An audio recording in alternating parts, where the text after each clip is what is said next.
Stop, wait a minute. The way you move that body, you done got my heart all in it. And I just want... Gimana hari ini, seru nggak? Hari ini tidak seru karena kerjaan aku rasanya aku mau mati, bos aku rese, customer aku rese, semuanya rese. Ya udah, kalau semuanya udah rese, aku nggak akan rese di sini. Oke. Kamu tinggal di mana? Aku Bali. Bali juga. Kakaknya Bali. Kamu di mana Balinya? Nusa Dua. Oh iya, Kakak di mana? aku di Seminyak sih. Deket lah. Kamu pernah berarti main Ome TV, kenalan sama orang terus ketemu cara langsung, pernah nggak? Enggak. Berarti bisa dong kita rencanain. Maksudnya itu lagi pegang apa?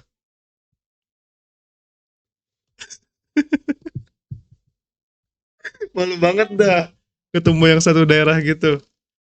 Kagak asli Bali, Kak. Enggak, aku dari Jakarta. Cuman sudah sejak anak kecil tinggal di Bali. Sudah sejak anak kecil, baiklah. Sudah jadi warlock ya. Betul. Kenalin, nama aku Ale. Ale, aku Tari. Oh, Tari. Aku juga punya tato by the way. Di mana? Inisial gitu.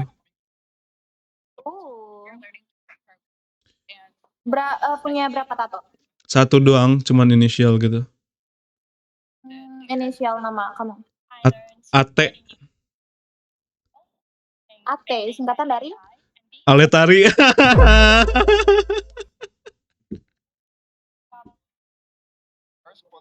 Masuk. Tapi kayaknya ada yang salah deh di situ. Kenapa? Ada yang salah deh kayaknya di situ. Kenapa? Apa yang salah? Iya, soalnya tuh aku lihat tuh kayak ada yang kurang aku di sana.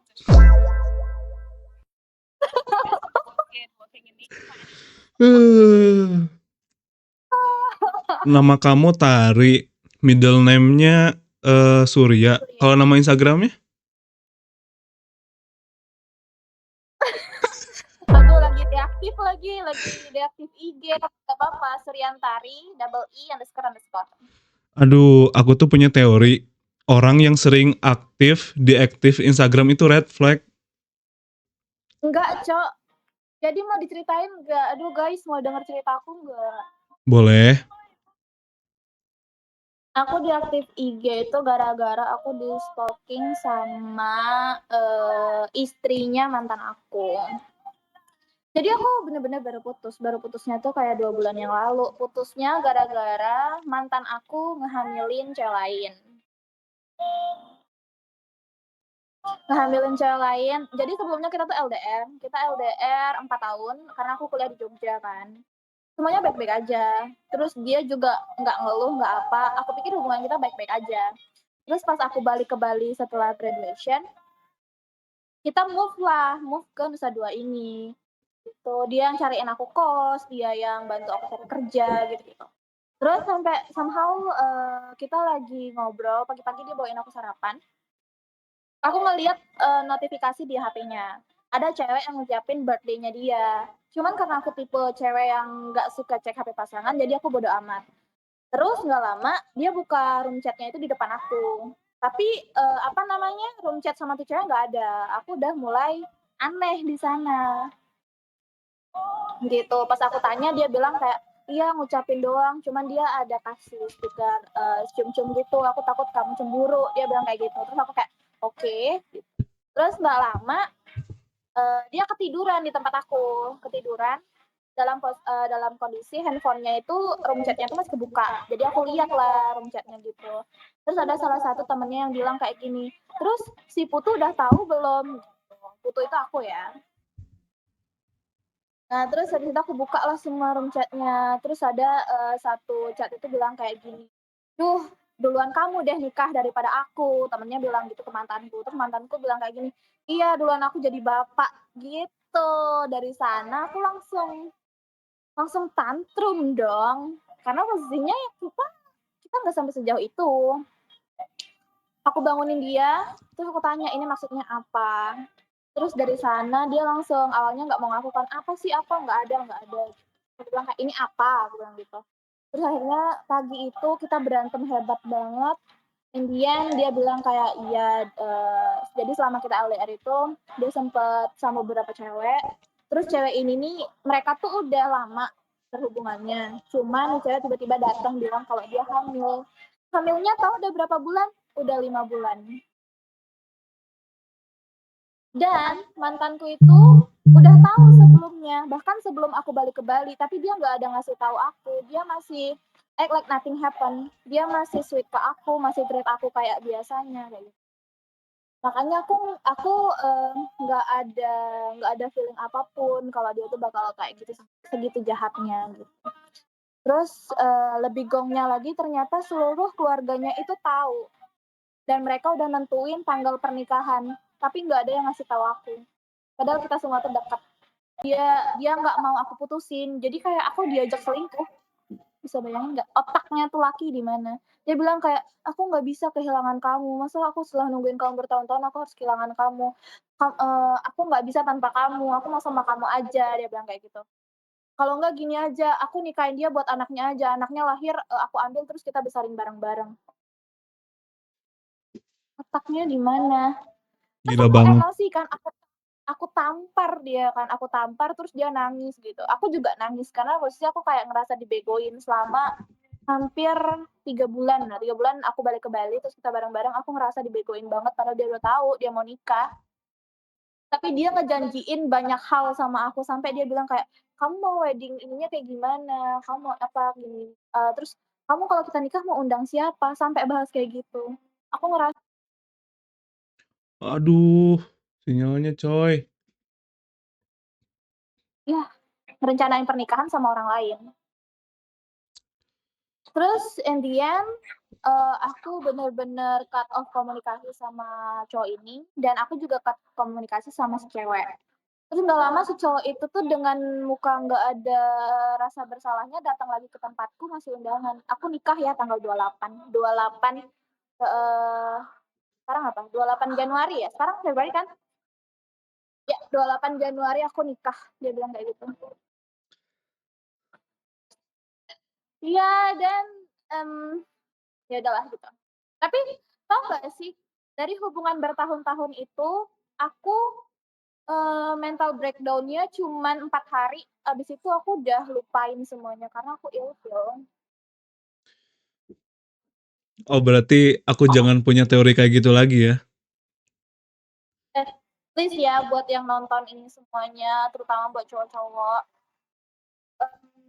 sekedar tips aja kalau kalian emang nggak bisa LDR, terus kalau semisal kalian LDR dan udah ngelakuin kesalahan, please jujur aja ke pasangan kalian, jangan jangan kayak mantan aku ini. Karena hal yang kalian lakuin itu ngancurin pasangan apa, mental pasangan kalian sendiri gitu loh. Please ya, jangan kayak gitu. Enggak tepuk tangan. Heeh. Iya, maksudnya kayak pelajaran gitu loh, dan juga buat cewek-cewek di luar sana please, emang rasanya tuh kayak sakit banget, kayak nggak adil banget. Kita kayak udah, percaya ke pasangan kita udah kayak sampai bayangin masa depan kayak apa, even though keluarga kita berdua udah saling dekat, itu nggak menjamin kalau kita bakal sampai ke pelaminan. Ah, Jadi keren. iya, Eh, meski kayak ya. Rizky aja, keluarga kita satu sama lain tuh udah deket banget. Bahkan, ibunya pun tahu aku. Pas kita ke Nusa Dua bareng ini, ibunya tuh bilang kayak, "Putu ini ya, nanti di sana baik-baik, kalau butuh apa kabarin ibu aja, nanti ibu kirim atau gimana." Padahal seluruh keluarganya tahu kalau mantanku ini udah punya cewek dan ceweknya hamil. Itu gila banget sih, gila banget. Iya, Eh, ya, turut berduka cita Kak atas apa yang terjadi. nggak apa-apa, itu Semoga pas. semoga ada hikmahnya lah buat ke depan. Iya, Pasti kan? semoga ada Pasti kan? pasti pasti, dan karena hal itu aku jadi resign dari tempat kerjaku sebelumnya, karena aku bener-bener pengen nge-cut off apapun yang berhubungan dengan mantan aku, dan untungnya sekarang aku udah dapet kerja dan jauh lebih baik prospek ke depannya, thank God. Mhm mhm. Bentar ada yang komen, coba tanya dia kalau gantinya lu gimana? Kenapa sih? Ah, Oh jelas, itu kan kita habis ini mau ketemu ya kan? iya. Di mana nih? Don't worry guys. Di mana nih? Di mana ketemunya kira-kira? Aduh, di mana ya enaknya? Suggest dong guys. Sense aku baru di sini ya. Aku baru banget di Nusa Dua ini. Mungkin kalian-kalian atau kamu tahu tempat yang enak buat hangout. Oke, pokoknya kamu tinggal ikut aja, tinggal duduk manis. Aku tahu tempat makanan enak, tempat bagus. Pokoknya kamu tinggal ikut aja. Tenang ya, aku yang ngajak. That's cool. Let's go. Ayo, ayo. Kapan Eh, nih? Besok. malam malam ini enggak sih langsung? Oh iya, malam ini aku free sih. Udah nggak kerja. Boleh. Iya, aku tuh nggak suka yang lama-lama gitu. Bener, yang lama-lama tuh nggak guna. Kayak aku nih, lama-lama ujungnya ditinggal nikah kan. Seru ya. Maksudnya, aku tuh kadang ngerasa apa yang aku jalanin tuh udah berat banget. Ternyata di luar sana masih banyak orang yang ngelewatin hal yang jauh lebih berat juga gitu ya. Bener, bener. Dan ya kalau misal kamu atau kalian semua yang lagi nonton ini ngerasa hari-hari kalian lagi berat banget, kalian harus punya someone to talk, at least satu orang. Atau enggak, kalian pergi ke tempat yang bener-bener kalian suka. Percaya atau enggak, aku bener-bener selama aku nangis-nangis bombaya, galau nggak jelas, aku larinya ke pantai, guys. Entah entah jam 2 subuh, entah jam 3 subuh, aku pergi sendiri. Dan aku ya udah ngeliat gitu. Terus anyway aku Kristen, jadi um, aku dengerin worship songs, aku baca Bibles juga. Ya mungkin bagi sebagian orang tuh itu nggak banyak membantu ya. Tapi trust me guys, daripada kalian ngancurin hidup kalian buat orang yang nggak layak, better kalian tuh upgrade hidup kalian. Karena kalian deserve someone better guys. Tepuk tangan juga. Keren, keren, keren, keren. Iya dong, kalau misal logikanya aja kalau aku terus galau, aku terus nanya kenapa, ya nggak akan ada selesainya. Karena di case ini kan bukan kita yang salah, tapi orang itu yang salah. Jadi tugas kita ya memaafkan, nanti biarin Tuhan yang berkehendak. Wow. Kalau ada kesempatan untuk bilang ke diri kakak yang lebih muda gitu, apa yang mau disampaikan? Aku nggak mau buang-buang waktuku buat orang yang nggak tepat sih.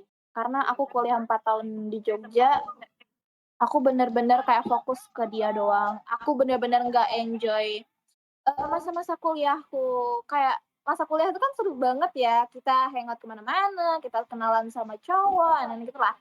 Masa-masa muda gitu. Aku nggak bisa nikmatin itu karena dia.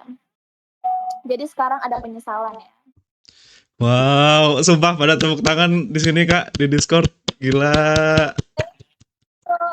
Iya guys, kalau even though pasangan kalian kelihatan bucin banget, terus even though foto kalian dipajang di semua media sosialnya, even though sampai m-bankingnya itu passwordnya tanggal lahir kalian, itu nggak menjamin kalau dia tuh bakal tetap setia, kalau dia tuh bakal jadiin kita tujuan akhirnya.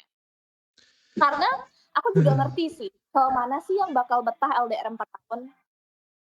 Betul. Jadi di sini juga ada salahku juga karena aku tetap merasa semuanya baik-baik aja. Karena cowok ya pasti pengennya disayang, ketemu gitu kan. Aku tahu kok. Ya udah.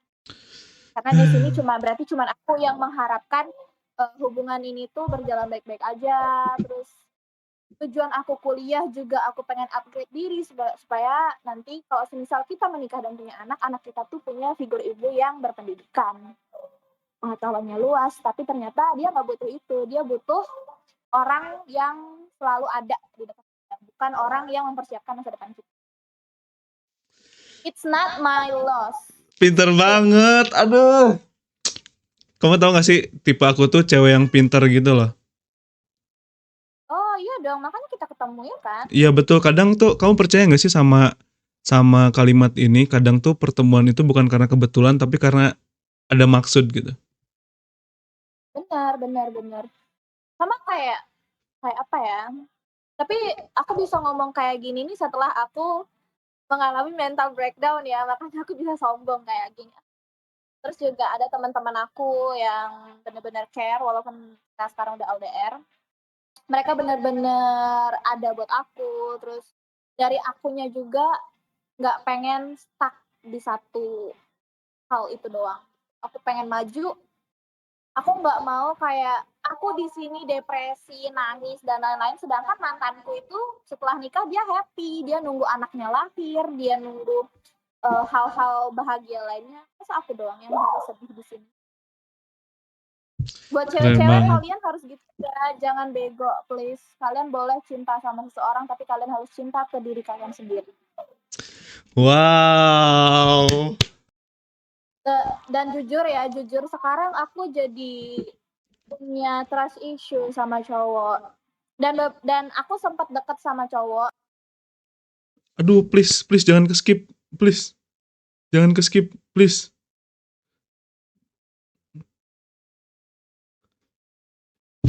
Nggak aman. Aku nih sebelum udahan, aku nih seneng banget di akhir topik pembicaraan, di akhir obrolan tuh kayak ada apa advice gitu loh. Dari Advice kamu buat apa? kamu. Ya buat apapun itu. Coba dari kamu dulu, nanti gantian. Buat kamu ya, kalau aku pribadi buat kamu sih, ya semoga kamu apa yang kamu lakuin sekarang ini akan terus berkembang. Terus kamu Amin. bisa jadi istri yang sukses, Amin. terus jadi pribadi yang baik. Dan kalau misal nanti kamu kedepannya punya pasangan, please just to be honest. Karena hal kecil yang kamu lakuin itu, yang menurut kamu nggak lakuin itu supaya nggak nyakitin pasangan kamu, tapi itu dampaknya bakal jauh lebih besar ke pasangan kamu. Intinya jangan jadi cowok brengsek dan sukses ke depannya. Harapan aku buat kamu ya, dan buat semua yang nonton ini, buat cewek cowok, all the best guys. Dan ingat, pendidikan itu nomor 1 ya, jangan pernah turunin standar kalian, jangan pernah berhenti buat belajar, ingat itu, apalagi buat perempuan in this economy. Sumpah keren banget dah. Gue tuh seneng banget kalau main Ome TV, ketemunya gini kayak apa, tektokan gitu loh. Seneng banget. Kalau dari aku gini kak, aku pernah baca buku, pokoknya intinya tuh kayak gini, konsisten lebih penting daripada sempurna. Mending jalan pelan tapi rutin daripada semangat di awal terus berhenti. Oh ya, satu lagi, jangan main cewek, jauhin narkoba, jangan bohong. Bener, dan jauhin judol juga guys, please. No judol ya. Ya, judul bener. Karena sekali kalian terjun ke dunia itu, kalian nggak akan pernah bisa lepas. Yeah. Belajar dari banyak case di Indo ya. Thank you. Bye, sehat-sehat kak. Sehat juga ya semuanya. Oke, aduh makasih banyak ini mah. Sama-sama. Oke, Ya, bye. Sukses ya. Ya, amin. Oh my god, skip. Seru banget. Sumpah ya, kalau main Ome TV terus ketemu orang di sini yang apa? Yang kita nanya, dia nanya balik, terus kita dimintain cerita, kita bisa cerita. Dia dimintain cerita, dia bisa cerita. Seru banget, sumpah. Itu yang ngebuat kita semangat main Ome. Kalau lagi nyari-nyari konten, itu bikin semangat juga. Please, perbanyak lagi orang-orang yang main Ome kayak gini. Kasih kakak tadi, please. Oke, bye.